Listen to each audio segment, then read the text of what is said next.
ఏ Surendra Babu inspector.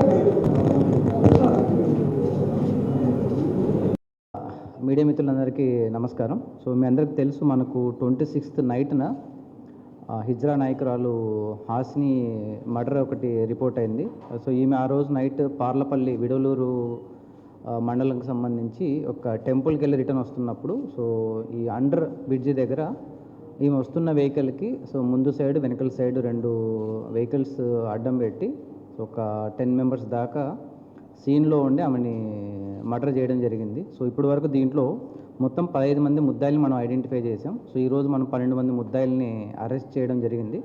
మిగతా 3 మనకు upstanding ఉన్నారు, వాళ్ళని కూడా మనం వెరీ సూన్ అరెస్ట్ చేస్తాం. దీనికి మెయిన్ మోటివ్ ఏంటంటే, సో 2 గ్రూపుల మధ్య, అంటే ఏదైతే ఈ హిజ్రా గ్రూప్స్ ఏవైతే ఉంటాయో ఆ 2 గ్రూప్స్ మధ్య సుప్రమసీ లేకుంటే ఆధిపత్య పోరు కోసం అని చెప్పేసి జరిగినది. దీన్ని సో ఈ ఆధిపత్య పోరులో ఎవరైతే ఉన్నారో అలేఖ్య అని చెప్పేసి, సో ఆమె ఈ డిసీజ్డ్ ఎవరైతే ఉన్నారో, సో ఆమెకి ఇంతకుముందు ఎవరైనా ఆమె ఏదైనా సెటిల్మెంట్ చేసినప్పుడు కానీ ఏదైనా ఇష్యూస్ అప్పుడు ఒక పర్సన్ ఇప్పుడు మనకు ఏవన్నీ ఎవరైతే ఉన్నారో అతనికి కొద్దిగా హ్యూమిలియేషన్ అవన్నీ చేయడం వల్ల సో ప్రీవియస్ గ్రడ్జెస్ ఉన్నాయన్నమాట. దాన్ని యూటిలైజ్ చేసుకొని ఫైనాన్షియల్గా నేను సపోర్ట్ చేస్తాను, సో ఆమెని మర్డర్ చేయాలని చెప్పేసి వీళ్ళు మాట్లాడుకొని చేయడం జరిగింది. ఒక 1 వీక్ ముందు నుంచి వీళ్ళు కొద్దిగా ప్లాన్ చేసుకున్నారు. సో ఆమె ఎక్కడికి వెళ్తుంది అనేది కూడా వాళ్ళు చేసుకోవడం జరిగింది. సో ఆ రోజు 26th నైట్న సో ఆమె ఈ ప్రోగ్రామ్ చూసుకొని వస్తున్నప్పుడు మర్డర్ చేయడం జరిగింది.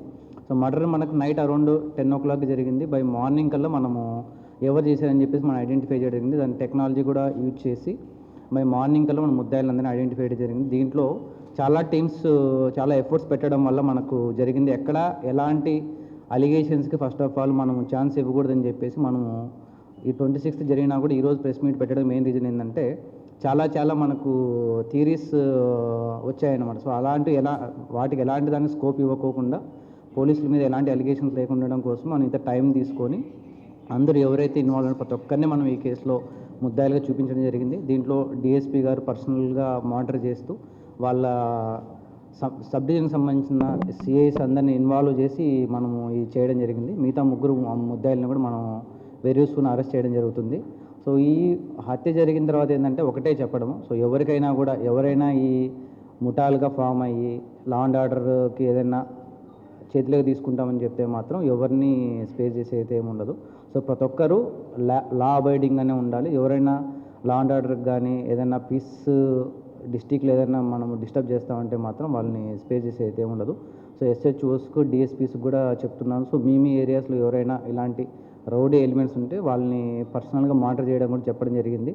తర్వాత ఎస్పెషలీ మనకు మోర్ యాక్టివ్ ఉన్న రౌడీ ఎలిమెంట్స్ని కూడా ఎస్హెచ్ఓస్కి మనం టాస్క్ ఇవ్వడం జరిగింది. వాళ్ళ ఏరియాస్లో ఉన్న యాక్టివ్ రౌడీ ఎలిమెంట్స్ని వాళ్ళు పర్సనల్గా మానిటర్ చేయాలి. వాళ్ళ యాంటీసిడెంట్స్ వాళ్ళు ఏం చేస్తున్నారు ప్రతి ఒక్కటి కూడా మనం వెరిఫై చేయమని చెప్పడం జరిగింది. సో వాళ్ళ ఏరియాలో ఏదైనా జరిగితే మాత్రం ఆ కాన్సర్న్ ఎస్హెచ్ఓ మీద రెస్పాన్సిబిలిటీ ఫిక్స్ చేస్తాం. ఎవరిని ఏదైనా ఇలాంటి యాంటీ సోషల్ ఎలిమెంట్స్ కానీ యాంటీ సోషల్ యాక్టివిటీస్ చేస్తామంటే మాత్రం ఎవరిని మనము స్పేస్ చేసి అయితే ఉన్నది. ఈ విషయంలో మాత్రం మనం ఎవరు చెప్పినా కూడా మనం గట్టిగానే ఉంటాం. Thank you.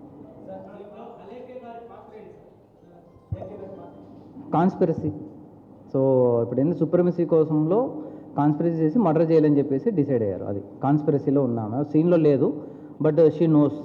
సో ఎలా మర్డర్ చేయాలని చెప్పేసి మాత్రం ఆమె కాన్స్పిరసీలో ఉంది, సీన్లో అయితే లేరు. అందరూ నెల్లూరు వాళ్ళే.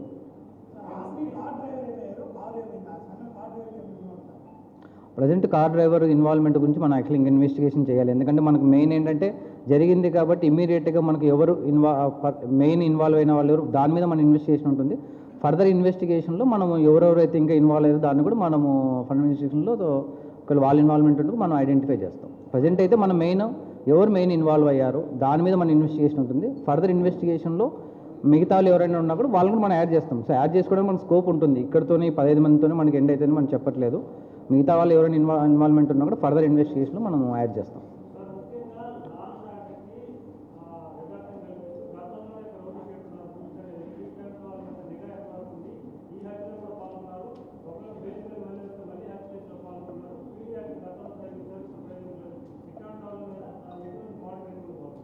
అదే ఇప్పుడు మీకు చెప్పాను కదా, ఎవరైతే యాక్టివ్ రౌడీ ఎలిమెంట్స్ ఉంటారో వాళ్ళని పర్సనల్గా ఎస్హెచ్ఓస్కి మనము టాస్క్ ఇవ్వడం జరిగింది.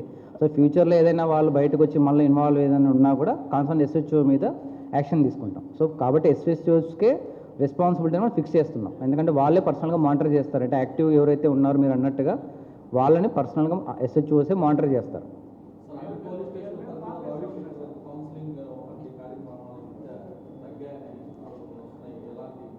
సో కౌన్సిలింగ్ అయితే జరుగుతుంది, బట్ మనకేంటంటే హైకోర్టు గైడ్లైన్స్ కూడా ఉన్నాయి. సో ఒక పర్సన్ యొక్క లిబర్టీని మనము అదేంటి మనం కన్స్ట్రక్ట్ చేయాలని చెప్పేసి వాటన్నింటినీ కన్సిడరేషన్ తీసుకొని మనం చేయాల్సిన పద్ధతిలో మనం కౌన్సిలింగ్ చేస్తాం. కొంతమంది పాత నేరస్తులు ఉన్నారు. రౌడీ షీట్స్ అంటే ఒకరి మీద ఉంది, బట్ అది ప్రజెంట్ ఎగ్జిస్టింగ్ లేదని మనం వెరిఫై చేయాలి. సో మనం ఇనీషియల్గా ఏంటంటే కేసు మీద మనం ఫోకస్ చేస్తాం. ఫర్దర్గా మళ్ళీ వాళ్ళ యాంటీసిడెంట్స్ ఏంటి అన్నిటి మీద అంటే మనకు కేసు గురించి ఫస్ట్ మనం ఐడెంటిఫికేషన్ ఉంది, దాని తర్వాత టైం మనకు ఇదంతా అయిపోయిన తర్వాత మనకు టైం వచ్చిన తర్వాత మనం యాంటీసిడెంట్స్ అని వెరిఫై చేసుకుంటాం ప్రాపర్గా. అలాంటిది ఏది ఉండకూడదని చెప్పేసి టైం తీసుకొని, అలాంటి స్కోప్ ఇవ్వకూడదని చెప్పేసి టైం తీసుకొని 26th జరిగినా కూడా మనం 26th మనకు ఐడెంటిఫై అయినా కూడా ఈ రోజు పెడుతున్నాం. మెయిన్ రీజన్ ఏంటంటే అలాంటి దానికి ఏం స్కోప్ ఇవ్వకూడదు, మీడియా రేపొద్దున పలానా వాళ్ళని తప్పించారు అనేది రాకూడదని చెప్పేసి డిఎస్పీ గారిని పర్సనల్గా మానిటర్ చేయిస్తూ, సో ముద్దాయిలందరినీ ఇనీషియల్గా మనం ఏమనుకున్నాం, మీ అందరికీ తెలుసు ఇనీషియల్గా ఇది ఓన్లీ ప్రీవియస్ గ్రడ్జెస్ A1కి ఇంతకుముందు ఉన్న ఏదో హ్యూమిలియేషన్ చేసిన దాని మీదే మీ అందరికీ 1 or 2 daysలో మనకు బయట ఉంది. బట్ ఫర్దర్ కూడా ఏం స్కోప్ ఇవ్వకూడదని చెప్పేసి టెక్నాలజీ యూజ్ చేసేసి ఎవరెవరు ఇన్వాల్వ్ అయిన దాన్ని చేసుకున్న వాళ్ళు ఈరోజు మనకు 15 మంది వస్తుంది. ఇక్కడితో అవుతుందని చెప్పలేం, మేము ఇంకా ఎవరైనా ఉన్నాక మనం యాడ్ చేస్తాం. సో ఆ స్కోప్ ఇవ్వకూడదని చెప్పేసి ఇంత మనం డీటెయిల్గా ఇన్వెస్టిగేషన్ చేసుకుని ఈరోజు ముద్దాయిలు మీ అందరి ముందర ప్రవేశపెడుతున్నాం.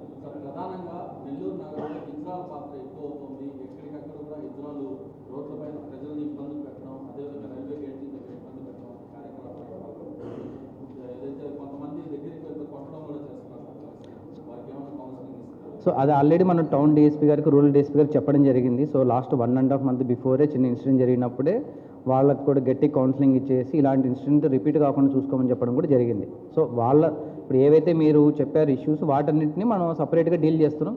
ప్రజెంట్ ఇది ఏదైతే మర్డర్ కేసు గురించి కాబట్టి దీని గురించి మనం మాట్లాడుతున్నాం. బట్ మీరు చెప్పిన ఇష్యూస్ కూడా మన నోటీస్లో ఉన్నాయి, వాటి మీద కూడా మనం యాక్షన్ తీసుకుంటాం. అదే చెప్పాం కదా, ఎవరిని మనము వదిలేదైతే ఏమి ఉండదు, అది ఎవరైనా కూడా.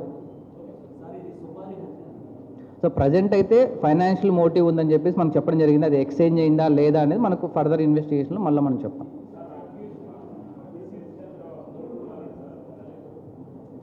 డిసీజ్ దగ్గర గోల్డ్ గురించా అలాంటిది అయితే ప్రజెంట్ లేదు, బట్ అది కూడా ఇప్పుడు చూడండి గోల్డ్ అంతా ఫ్యామిలీ మెంబర్స్కి ఇచ్చేశారు.